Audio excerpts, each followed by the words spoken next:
Hello and welcome to a new video. My name is Tasmin. I'm an author, a freelance translator and writer, and I make YouTube videos about my life on the Azores archipelago, as well as gardening and sustainability and sometimes books. And in this series I am telling you my personal story. The story of how I came from Germany as a city girl and moved to the Azores and became a completely new human being. And yeah, I'm sharing my entire journey with you. It's been a long ride, a lot of ups and downs. This is the fourth video in this series, so if you haven't seen the first three, please check them out, otherwise this will not make a lot of sense to you. There will be a link to the playlist up above and down below, so yeah. If you're new here, welcome. I love to have you here, but maybe if you want to have more context, watch the other videos first. Now to everyone else, welcome back. We left off in fall of 2018 in my story, and I had just spent 7 months on the Azores, on Pico Island to be exact, as an intern in a tourism agency and as a tour guide.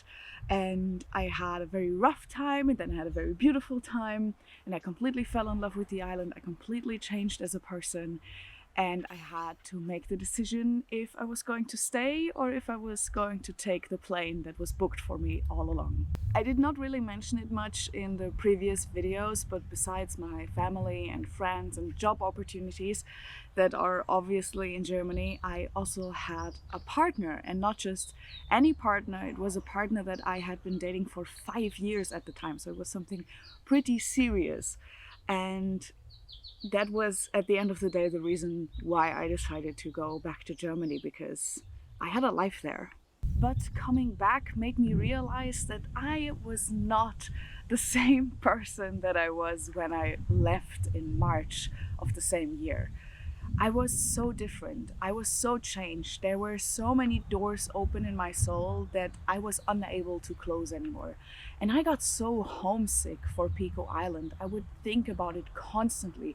I would write letters to the volcano. I would look up every video and every photograph I could find. I was dreaming about when I was able to go back. I tried to find solutions, but it seemed impossible to go back without losing the comfort of my old life.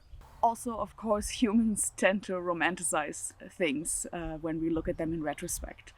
So I thought, okay, maybe I'm just, because like the beginning was so hard, but the end was so nice, so maybe I'm just like making this up in my mind and it wasn't even that great.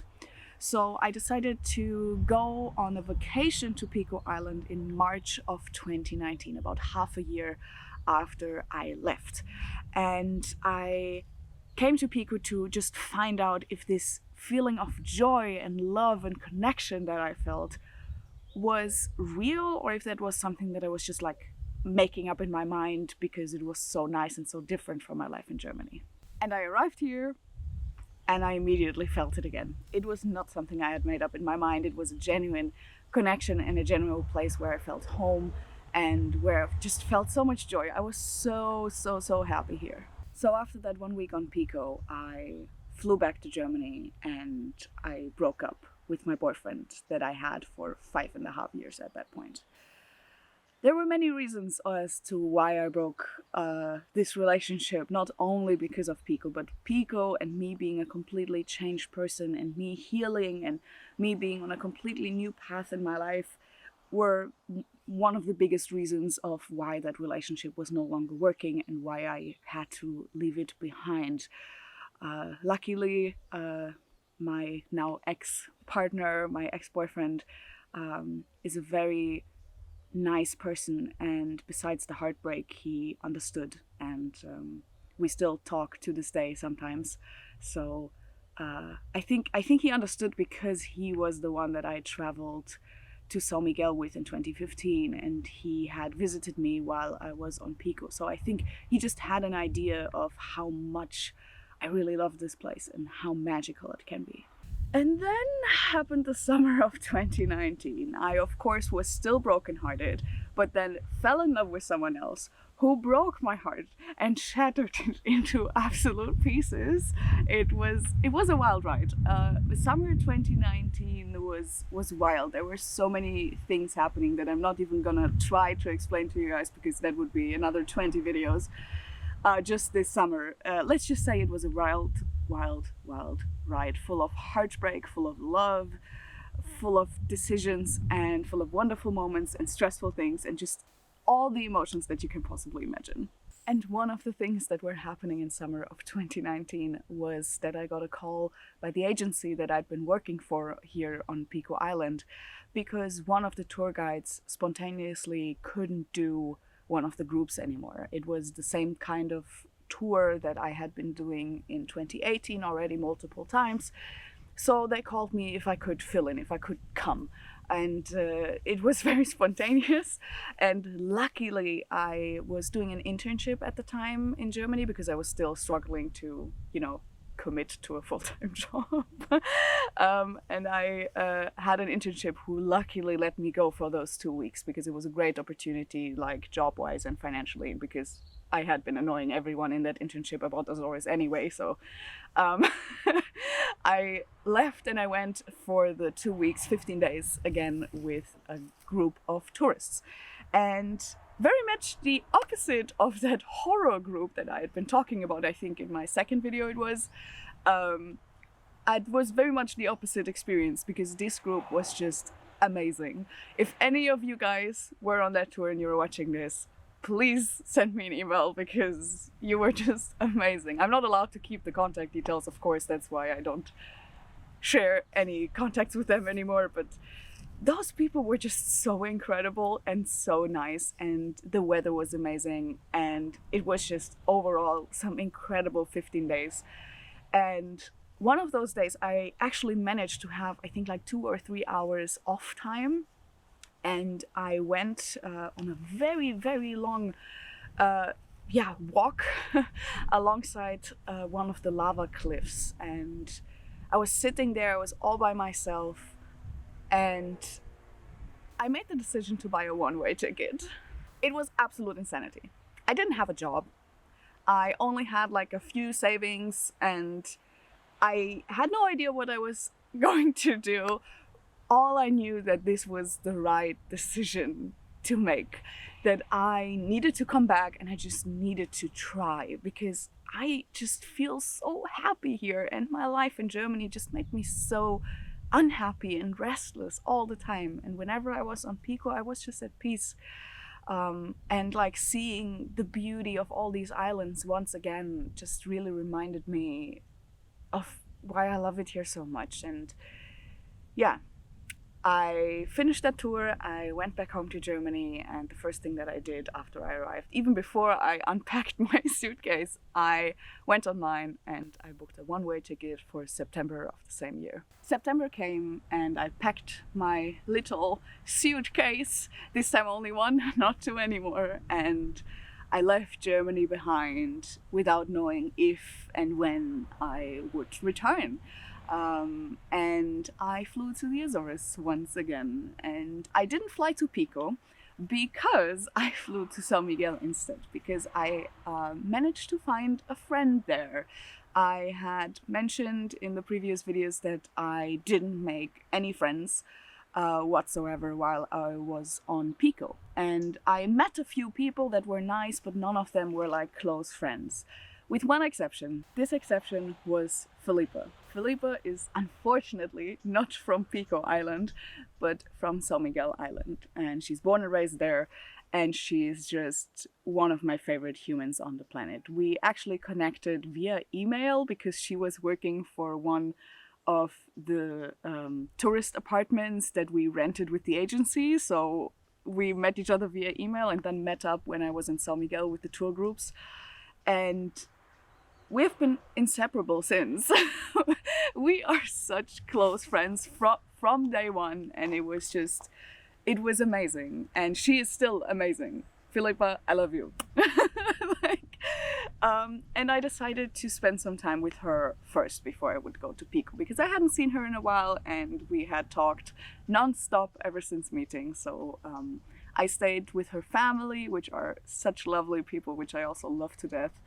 And I spent some time with her on San Miguel. We explored the island, we would hang out with some of her friends, we would even go camping. I'd never gone camping in my life before.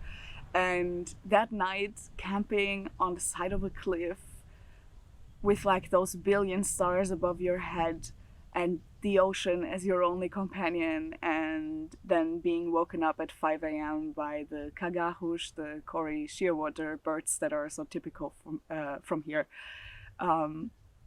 was pure magic. It was pure magic. When I look at the pictures, I think like I was living in a movie in that week.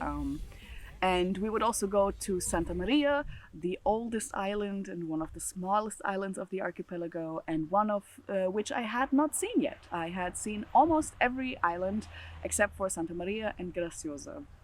Graciosa I still have not seen. But Santa Maria, we ticked off my checklist. Back then we spent I think 2 nights, if I remember correctly, on Santa Maria.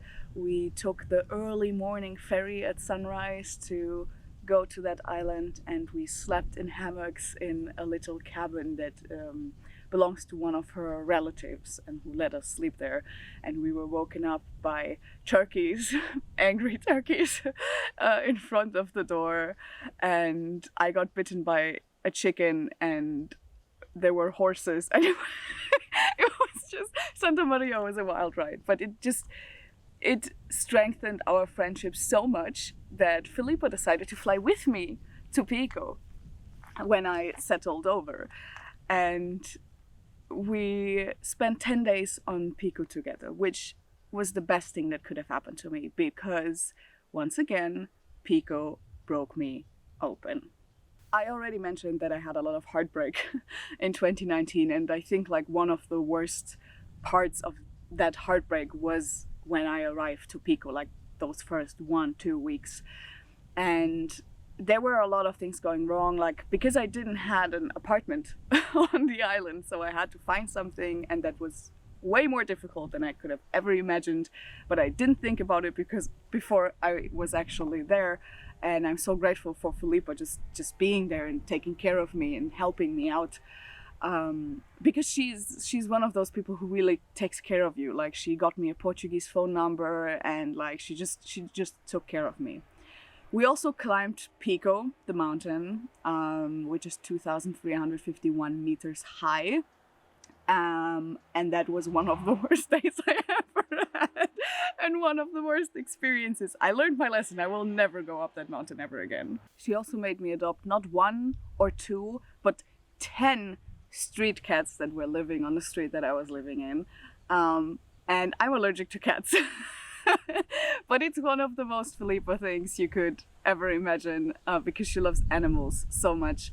And I love cats too, and I really enjoyed the company of those cats in the following weeks, because after 10 days and in total 20 days of Filippo and me living together, she flew back home and I was alone once again.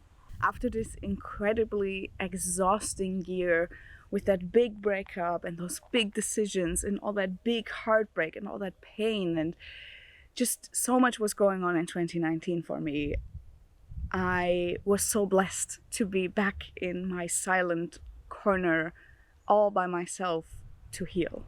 I did a lot of healing work, and I just spent a lot of time in solitude and in nature, and it was again magical and amazing. I cannot stress that enough, that what this island has done for me. And then the hurricane came. In October of 2019, Hurricane Lorenzo hit the Azores.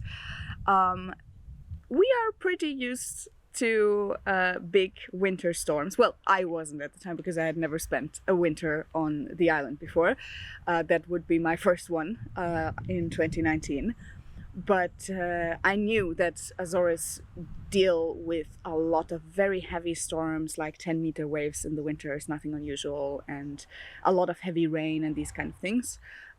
So that is nothing unusual, but a hurricane was next level. I guess we can thank climate change for that, and I'm pretty sure it will unfortunately not be the only hurricane that will ever hit those islands. Pico was luckily not as crazily affected as some other islands. Floating Island, for example, was very heavily affected. Their entire harbor got completely destroyed. And here on Pico, there were just a lot of coastal areas and roads that got completely destroyed. The evening before the hurricane hit, I spent in one of my favorite places at a windmill in São Roque do Pico, so in the town that I was living in. And the wind was very extreme and it got stronger and stronger, and I could feel the rotation of the hurricane inside of me, similar to how I felt the lava streams in Gruta dos Torres. Like, I had such a strong connection to this massive storm that was approaching us. Even though it was scary, it was also very exciting in a way. And I was just hoping that nobody would like die or lose their home or things like that. And I spent the night sleeping very little because it was very loud, and I had tried to secure everything outside, also for the cats to have shelter, like my 10th Street cats. And on the next morning, I had a rainbow right above my head when I woke up. Because luckily the town that I was living in, São Roque, was not very affected by the storm, because if this is Pico, here's the south coast and here's the north coast. I was living on the north coast, and the hurricane was coming from the south. And there is the big mountain, Pico Mountain, in between. So the mountain blocked most of the wind from my town. So for us, life went back to normal really quick, but the south coast was pretty heavily affected, especially by the waves that were coming in on the next day. There were a lot of things that got destroyed. Luckily, nobody was hurt, so that was very good. There was enough preparation, enough warning, so nothing happened. There were a few people that had to be evacuated, but nothing else happened. And during that hurricane, somebody was on the island that is originally from Pico Island, but that doesn't usually live here. He lives in another country. And we had actually met in Germany because he was traveling Europe and he had seen my Instagram and he was like, "Hey, you were on Pico, I'm from Pico, let's meet up." And we did, and it was again a friendship similar to the one that I had with Felipa. Like, we first met and inseparable ever since. And he had chosen the 1 week of the year that we had a hurricane to be with his family. He had a great timing. And he updated me via phone messages because I was without electricity for, I think, about 40 hours in total. So I couldn't watch TV, I couldn't watch the news, anything like that. Also, I didn't understand much because my Portuguese was even worse than it is now. And he just kept me updated on what was happening on the south coast and on the other islands, which I really appreciated, because if you're in a situation like this, you just want to know what's going on. The days after the hurricane, I would spend with him and we would do some road trips. We would look at the damages of the hurricane. We would just explore some parts of the island. And it was really lovely. And I really felt like, yeah, I'm healing. I'm getting there. I'm finally feeling better. I feel like myself again. So when a German woman who I knew invited me to join her for a jam night full of music and gathering, I of course said yes, and I accepted the invitation, not knowing that this would be, once again, one of those completely life-changing moments for me. But that is a story for another day. Thank you so much for watching. Don't forget to subscribe and to comment if you want to know anything about my journey or the Azores. Just let me know down in the comments below, and see you next time. Bye!